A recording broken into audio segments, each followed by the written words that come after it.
Carson-Newman beats King by a final score of 80-52, joined now by Mike Mincey. And, Coach, turnovers, big story. You get 20 steals in the game. You force 30 turnovers. You get 28 points. Why were you guys so effective turning King over tonight? Well, I think it's one of those games where the defense probably won it more so than our offense. Typically it's our offense, but, the kids were pretty active in the press and created some steals, created some turnovers. We did an awful, I don't know what the number is, but we didn't turn a lot of those turnovers into points, and that's typically what we're good at.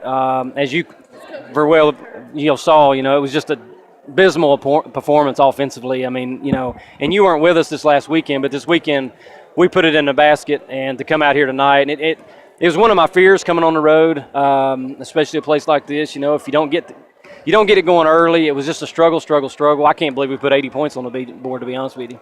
Well, one of the things about the offense, 22 offensive rebounds, you convert that into, I think it was 22 points, 25 points, 25 second chance points in terms of that. So you don't shoot the ball well, but what can you say about the entire group getting after the offensive glass? Well, that's one of the things we talked about, that if we want to be better than we were last year, we're going to have to be better on the boards. And, you got to give Kayla Marisites a lot of credit. This is the third game in a row she's been double-figure rebounds and 10 offensive boards. She's in there just battling. If the other team gets a rebound, you better watch out because Kayla's coming for it. But and she goes for another double-double there with the points as well. So, but, a lot of people got rebounds, but her 10 certainly sticks out for keeping a lot of plays alive for us. Yeah, you mentioned Kayla Marisites. Well, you get 3 double-figure scores, and once again, a balanced attack. I think you mentioned that in the pregame interview, that you have a lot of stars. Right. And you see a lot of different people contributing. In a game where you're struggling offensively, to see so many different people contribute offensively, what does that mean for you as a coach to see everybody lend a helping hand? Well, I think, obviously, the weekend that Micah had, coming off averaging whatever she's averaging, 25 points a game, and then we only get 13 out of her. She didn't play particularly well.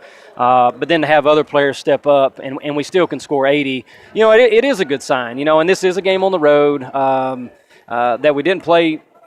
I thought we played terrible. I'm not going to take anything away from – I thought King did a lot of the good things defensively, and that's one of the reasons that we didn't shoot the ball well or take care of it very well. But that's not what I think we're going to see very much throughout the course of the year. But when your best player or your leading scorer only gets 13 might be a lot for some, but it's not for Micah and other people to pick her up. I have to be pleased with that for sure. We talked about it the other day, too, 3 games in 4 days. I think you limit the majority of people's minutes. Kayla Marisites plays 31 minutes, but outside of that, nobody really more than 26.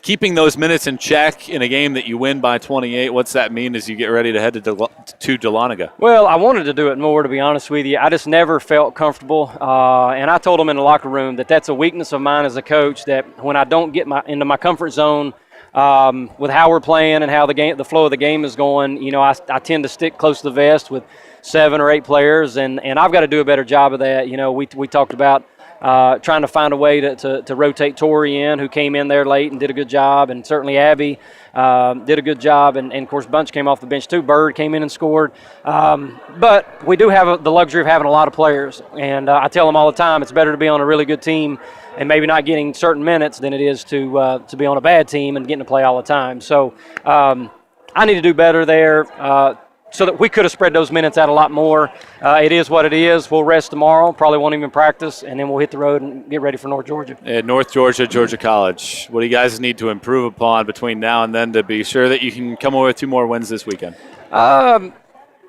I don't know, really. I think we gamble a lot on the perimeter. Sometimes that's great, sometimes it's not. North Georgia probably make us pay for those things a little bit more than King did tonight. And then I want to see us get our offensive flow back. We shoot it as much as anybody in the country. And so I was very disappointed in 4 of 21 from the field or from the 3. Certainly we're a lot better than that. And, we may shoot a little bit tomorrow. We'll get in their gym on Friday and shoot around a little bit. But we're not going to shoot this way often, I hope. Carson-Newman wins it 80-52. That's Carson-Newman women's basketball coach Mike Mincey.